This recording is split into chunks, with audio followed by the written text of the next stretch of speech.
Voilà, nous y sommes. Trêve de commentaires, nous allons dans le face-à-face directement. C'est vrai aujourd'hui, studio 210, sinon le face-à-face se fera en format demi-terrain, mais la situation, le contexte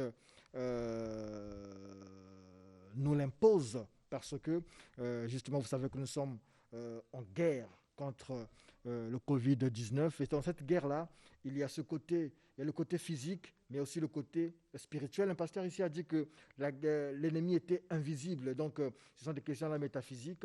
Et donc, l'Église et les confessions religieuses se sont réunies jeudi dernier au Palais des Congrès en présence du chef du gouvernement, du Premier ministre Clément Mwamba. Et donc, il y a eu des musulmans, des chrétiens et d'autres confessions religieuses pour prier, pour s'adresser à Dieu.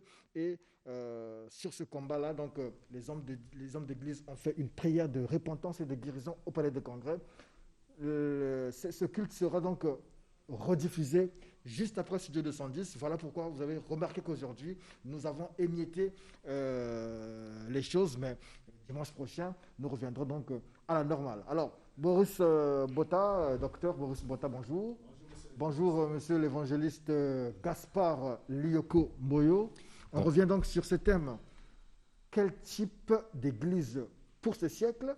Et nous, dernièrement, on vous devrait un temps de parole. C'était donc, vous avez vos 2 minutes, vous allez les prendre tout à l'heure. Ensuite, nous reviendrons pour continuer sur le baptême et au fur et à mesure, on verra comment on va évoluer. Et là, vos 2 minutes, c'est pour répondre à l'évangéliste sur la notion de Dieu. Merci beaucoup. Je salue tous les téléspectateurs et je vais profiter, puisqu'il y a beaucoup de choses qui ont été dites, et comme je l'avais dit ici, l'essentiel que, comme nous dit la Bible, que la vie éternelle est qu'ils te connaissent, toi, le seul vrai Dieu, et celui que tu as envoyé, Yeshua HaMashiach. Jean 17, verset 3.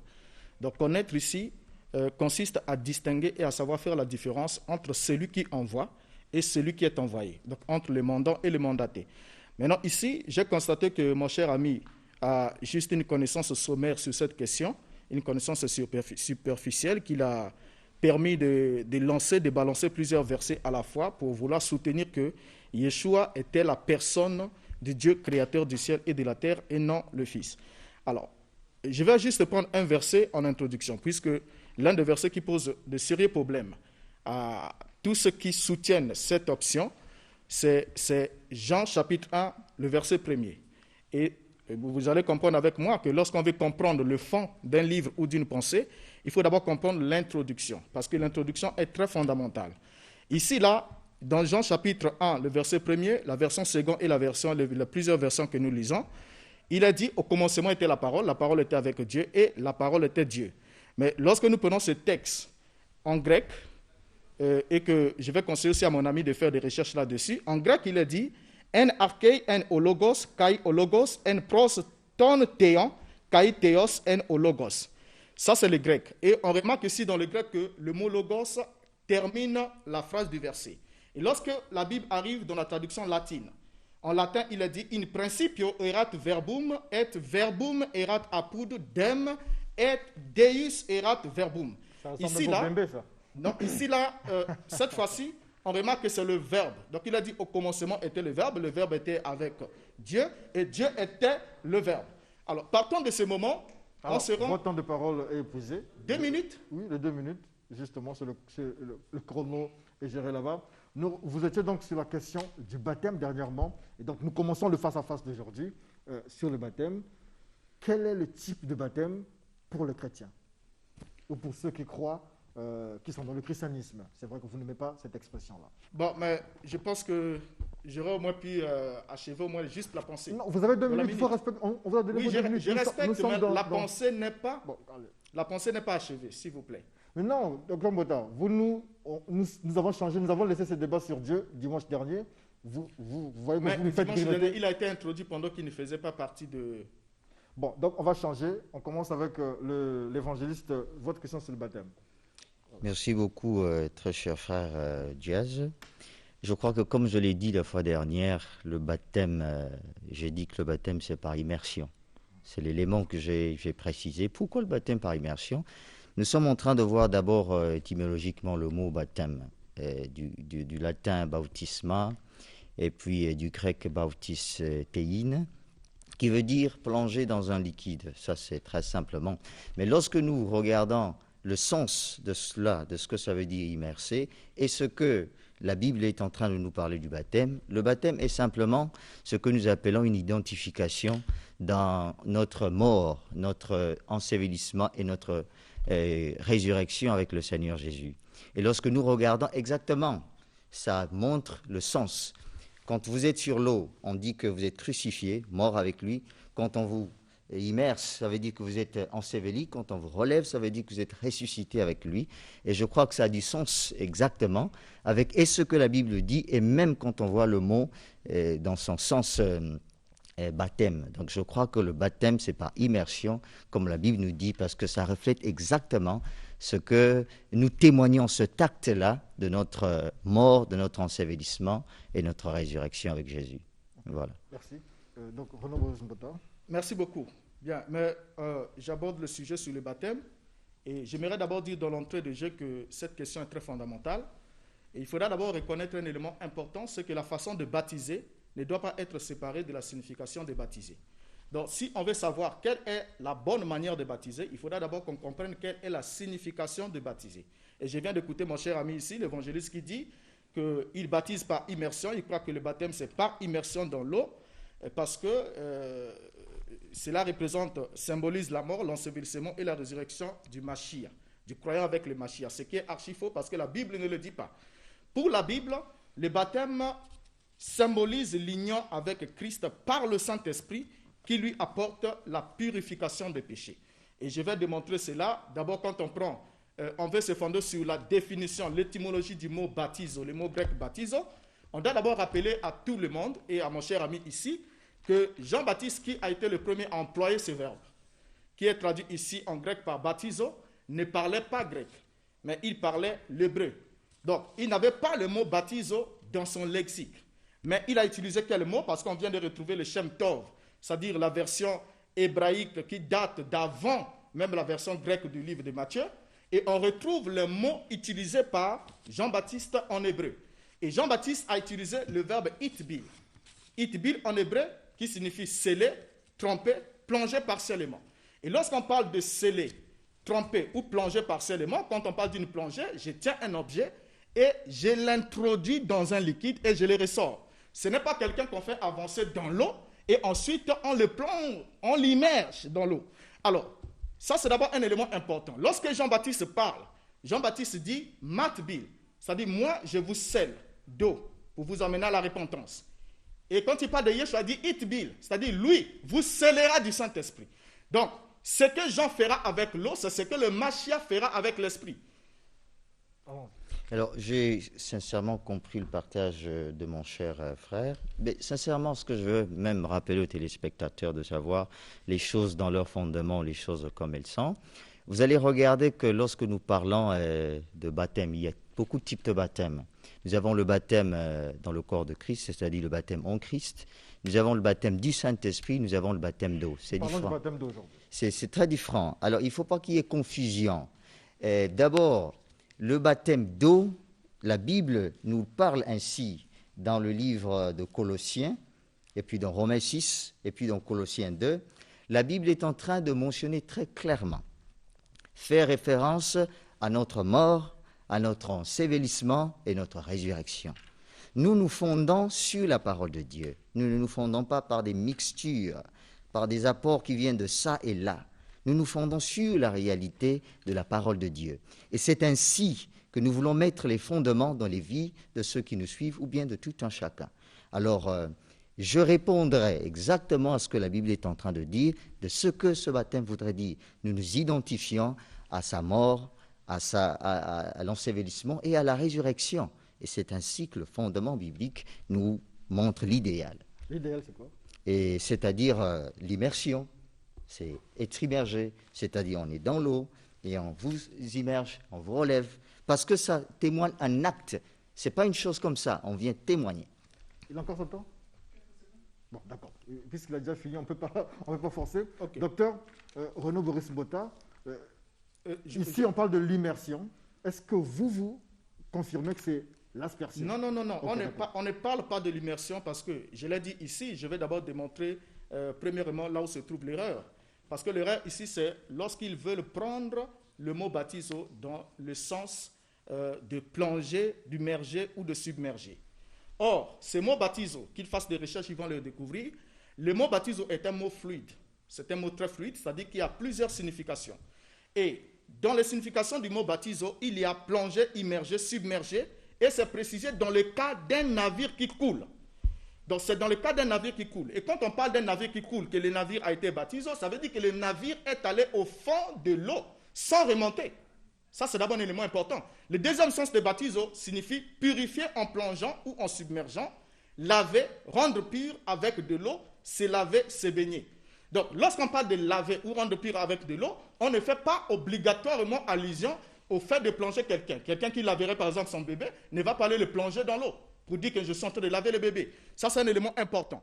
Alors, ici, comme je l'ai dit ici, faute de temps, la manière de baptiser est d'abord définie dans la signification même du baptême. Jean-Baptiste dit, moi, je vous scelle avec de l'eau. Donc, je vous itbil, je vous matbil avec de l'eau, mais lui, il vous scellera du Saint-Esprit. Donc, il utilise le même verbe. Sceller avec l'eau, ça veut dire quoi? Ok, sceller avec l'eau, puisque pour entrer dans une alliance, une relation avec une personne, il faudra d'abord que vous passez par un acte de scellement.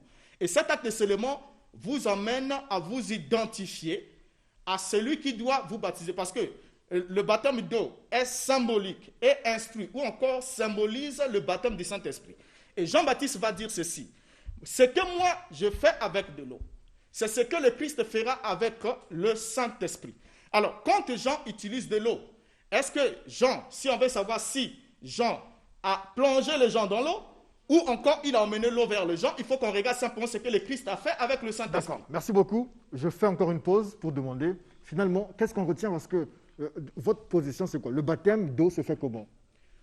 Le baptême d'eau, comment est-ce qu'il se fait? Selon la Bible, celui qui doit être baptisé, comme dit le livre des Actes, il est dit à Jean et plutôt à Paul, lève-toi et sois baptisé en invoquant le nom du Seigneur. C'est-à-dire, celui qui doit être baptisé, c'est lui qui invoque le nom du Seigneur sur lui, parce que invoquer signifie appeler de l'aide et au secours. Le baptême d'eau se fait comment? Il se fait comment? Ce n'est pas l'homme qui va dans l'eau, c'est l'eau qui vient vers la personne. C'est-à-dire, c'est très simple. Très simple. Puisqu'il a parlé de ce que Yeshua doit faire, je veux d'abord qu'on comprenne cet élément-là avec cette illustration. Yeshua doit baptiser du Saint-Esprit, n'est-ce pas? Mais quand Yeshua vient baptiser du Saint-Esprit, la Bible dit, l'Esprit répandit l'Esprit, l'Esprit descendit sur eux. Donc c'est l'Esprit qui vient vers l'homme, et non l'homme qui est introduit dans l'Esprit. Ce n'est pas le cas. Et quand Yeshua fait, ce que Yeshua fait avec l'Esprit, c'est ce que Jean a fait avec de l'eau. Et comment est-ce que Jean a fait avec de l'eau? On peut prendre un élément important ici pour répondre juste à votre question. Vous n'allez pas directement à la question. Le baptême d'eau se fait comment, docteur Mbota? Il se fait par lavage. Et lorsqu'on parle de lavage, c'est l'eau qui vient vers la personne. Voilà. Lavage, c'est-à-dire? On ne plonge pas la personne dans l'eau, oui. Mais... Donc par immersion, simplement. Non, ce n'est pas l'immersion, il n'y a pas d'immersion. Je vais lire un verset. Vous nous faites tourner en rond. Non, déjà que vous n'êtes pas dans votre temps de parole, on vous a posé la question, mais depuis là, on ne fait que tourner en rond. Monsieur l'évangéliste, pour vous, c'est l'immersion. Absolument. Et pour le docteur Mbota, il ne sait pas en réalité ce qu'il dit parce qu'il ne dit pas clairement les choses. C'est exactement ce que je dis. Mais... Non, nous sommes avec lui parce que votre temps de parole, on a dépassé votre temps de parole, je vous ai posé la question expressément, mais vous n'arrivez pas à nous donner une réponse directe. Maintenant, moi, la question que je pose, immersion ou aspersion ou lavage, comme dit le docteur Mbota, est-ce que ce baptême a réellement un impact, a réellement un sens, ou il n'est que symbolique, sans impact quelconque? Absolument, c'est ça l'élément. C'est-à-dire que quand nous nous identifions, bien nous agissons, nous mettons en œuvre cet acte-là, c'est pour répondre à quelque chose de particulier. Et quand elle se fait autrement, cette affaire, elle devient une autre chose. Je vais parler plus loin. Notre salut, le baptême n'est pas le salut. Nous sommes sauvés lorsque nous avons cru au Seigneur Jésus comme notre Seigneur et Sauveur, dit la Bible. Et le baptême ici, c'est une recommandation du Seigneur, c'est une ordonnance. Il a dit, celui qui croira sera baptisé, sera sauvé. Et Jésus nous demande de pouvoir le faire. Et la Bible dit que quand Christ est mort, nous sommes morts avec lui. Nous étions morts avec lui, ensevelis et ressuscités avec lui. Et c'est alors quand nous avons cru dans notre cœur que Jésus est mort, enseveli, ressuscité, c'est nous qui avions cru. Et maintenant, c'est dans mon cœur. Maintenant, les autres baptêmes, c'est le lieu, le moment où je témoigne maintenant, je m'identifie devant le monde, devant les esprits, devant tout. C'est le grand témoignage. Ça devient un témoignage que moi, Gaspard, je suis mort avec Christ, je suis enseveli avec lui. Donc on peut se passer du baptême d'eau. d'eau. On peut se passer du baptême d'eau. Et il y a des gens aujourd'hui, prenons l'exemple du monsieur qui est mort sur la croix avec le Seigneur Jésus, le crucifié. Il n'a pas été baptisé. Paul a été Il est baptisé sauvé. d'eau. Paul, Ils ont reçu le baptême. d'eau. Ceux-là ont été baptisés. D'accord, ok. Et tous les disciples, etc. Mais ce monsieur-là n'avait pas reçu le baptême, il était sauvé. D'accord. Le Merci baptême beaucoup. ne sauve pas, mais le baptême est une ordonnance, c'est pour témoigner cet acte-là. Merci beaucoup, monsieur l'évangéliste. Docteur Renaud Boris Mota, le baptême d'eau, est-ce qu'il nous sert à quelque chose ou ce n'est qu'un symbole sans impact sur le salut de l'homme? Bien, ça c'est une bonne question. Pour répondre à cette question, je crois que la question était posée à l'apôtre Paul et à l'apôtre Pierre le jour de la Pentecôte. Hommes frères, que ferons-nous? Et Pierre dit, répentez-vous et que chacun de vous soit baptisé au nom de Yeshua HaMashiach pour la rémission de vos péchés et vous recevrez le don du Saint-Esprit. Or, la rémission des péchés n'est opérationnelle que par la réception du don du Saint-Esprit. Mais ici, l'apôtre souligne qu'avant que vous recevez le don du Saint-Esprit, il faudra que vous vous repentez et que vous soyez baptisés. Alors ça, c'est d'abord un ordre fondamental.